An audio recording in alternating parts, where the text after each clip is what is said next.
to the NLL's Coast to Coast. I'm Devin Caney, as always, joined by Teddy Jenner and our guest host today, Brendan Glasheen. Guys, how are we doing? Another week of incredible NLL action is in the books. I'm great. I'm very concerned about our friend Brendan. Tough times out there on the coast, but he's with safe people now, and we're going to keep him safe. We're not going to bug him too much. We're not going to get on his case. We're just going to focus on lacrosse. I'm assuming you're referring to the Tom Brady situation that we were just discussing. Yeah, especially, when he didn't mention the Patriots and he was all about being a buck and all that stuff. We're not going to go too deep. Yeah, Brendan and I have this new tradition that's like super fun for me, where every time we're together, every time we have to like record something or there's like a game of the week, something happens involving the Pats. And it's usually something that's beneficial to me and not so great for him. Last time he was in Philly was when the Bills absolutely destroyed the Pats. So Brendan, I'm so sorry that I'm bad luck. Yeah, I can really feel it through the screen, how apologetic you both are, and your sympathy means the world to me. But no retirement announcement on this show today. We're just going to go ahead and plow through and get ready for Week 10 because I'm still ready to play. I'm still ready to be part of the show and not announce a retirement and not mention all the years I spent in one place and be grateful for those opportunities. So let's just go on with it, shall we? Really quickly, let's go around. Who in the NLL do you think would cause, like in the lacrosse world, as big of a wave as like a Tom Brady retiring their announcement? Like if someone were to come out and say they were retiring tomorrow, who do you think would be the biggest deal in the NLL? I would probably say Brody. When Brody announces his retirement, that's probably going to be the biggest one. The next biggest one, I would say, would probably be Matt Vince. Those are the two guys that are sort of on the back ends of their career and still playing incredible. But, they always seem to give us one more year and one more year and one more year. And so it's only a matter of time before there's no more years left. But it would be those two guys for me. I know in the NFL you can't retire, or they don't do this whole like retire in X uniform thing, but the Halifax-Rochester dynamic of all those guys who won championships in Rochester but now are in Halifax, even though it's kind of the same, it's the same team. There's that whole old versus new thing. I'd be very curious to see how they would put together an 8-slide Instagram post and how they would order who they thank first. Which organization would they thank first? That's kind of interesting now that they brought that up. Maybe they'll do, I don't know. I mean, maybe it will be 9 slides as opposed to 8, because I think there was room for a 9. Maybe they'll do like a little quote tweet, like a quote retweet thanking their former team. Little emoji, lacrosse stick, heart emoji. Perfect. Just enough to satisfy all parties. Moving on, guys, let's talk about our biggest takeaways from this past weekend. We had another weekend of just like incredibly close games. A few go to OT, a few 1-goal games. What are your biggest takeaways? Brendan, let's start with you.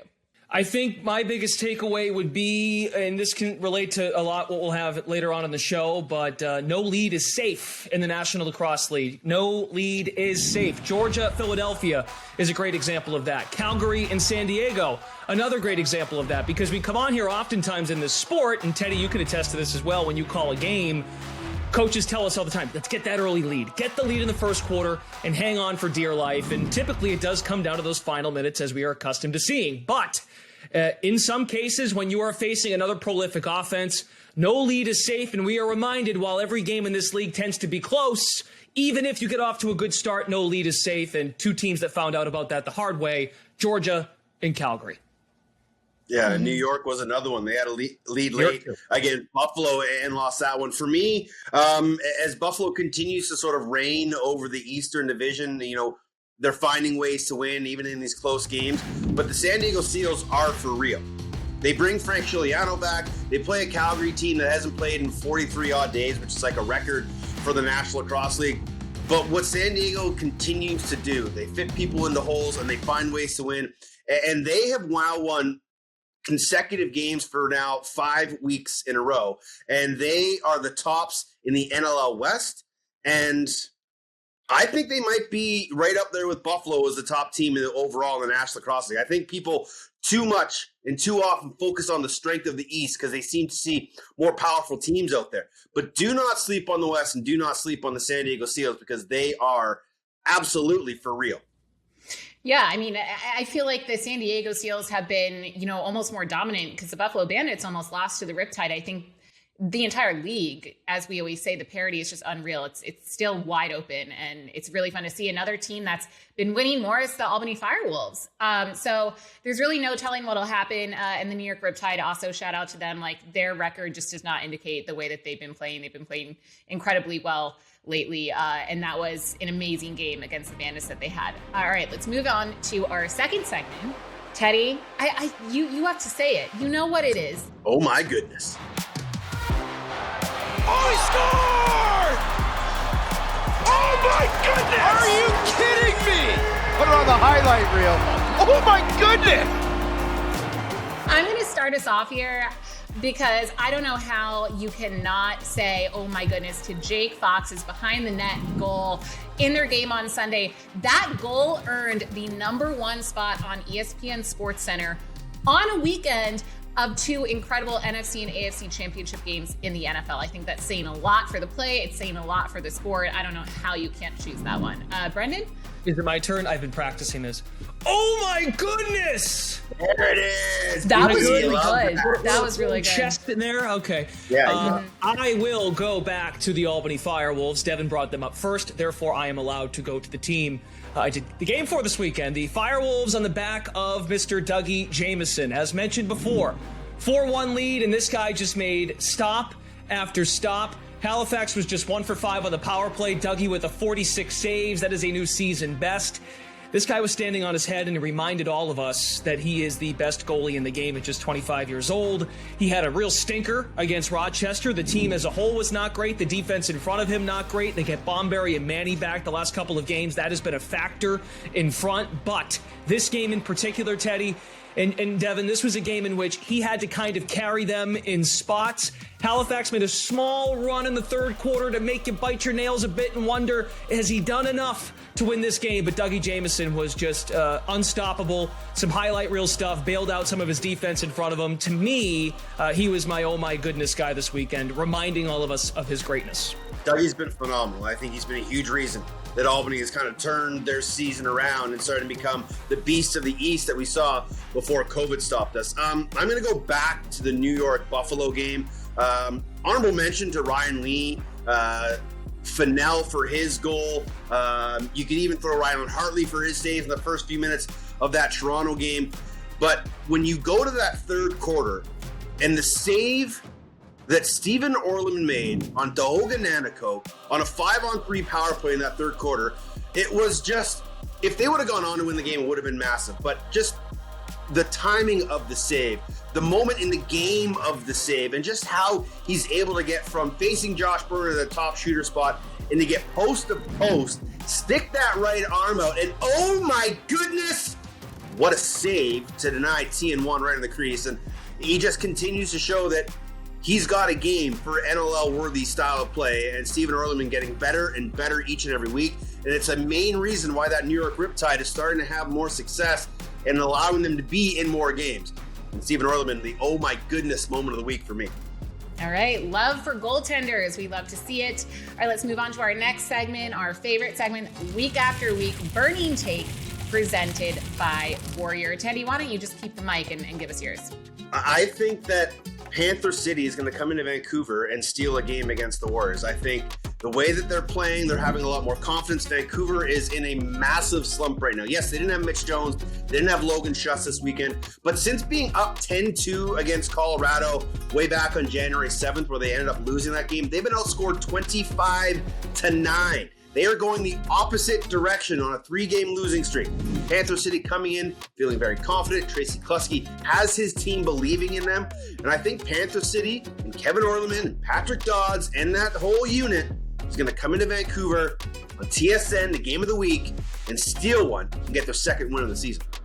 And maybe we'll get some real-time oh my goodnesses from you, Teddy. Now you're calling that game. There's going to be a lot of action in that game. All right, Brendan, let's hear your burning take. I feel bad because it kind of relates to something brought up earlier in the show, but I will go back to it because I think it deserves a second mention. But right now, as we enter Week 10, I will take the San Diego Seals offense over the Buffalo Bandits offense for the rest of the season. I've seen enough. Austin Stotts, 9-point weekend, 3 goals, 6 assists. It's a game they played against Calgary in which, all right, we're trailing here, fourth quarter by a goal. They trailed after the first quarter by 4. It's just another day to the office. Let's just turn it on when we feel like, and that's kind of what they bring to the table. Now, Buffalo certainly much bigger, more imposing bodies on their offense, but I think the speed of San Diego is going to take them places as this year goes on. So, and it's a game in which Dane Dobbie only had to score 3 points. And look, I realize his presence means quite a bit. Like his presence alone, that's worth points in and of itself. But Berg, 2 and 3, Leclaire, 2 and 1, Jeremy Noble, 6 assists. I mean, he was missing, I think, their first or second game of the season. Him coming back has been crucial. So they've just got enough to me. I'm buying their stock. I am taking San Diego's offense right now over Buffalo's for the rest of the year. I might regret saying it now, but my eyes tell me it's about the Seals' offense. Maybe we'll see them play each other in the finals, playoffs, who knows. My burning take is, and I don't want Philly to kill me for this, I'm going to double down on something I said. It wasn't my burning take last week, but it was something I mentioned in another segment, and that is that for the amount of superstar talent that Philadelphia Wings have on their, especially offense, but entire team, they are not playing up to the capacity that they can be and scoring as many goals as they can be.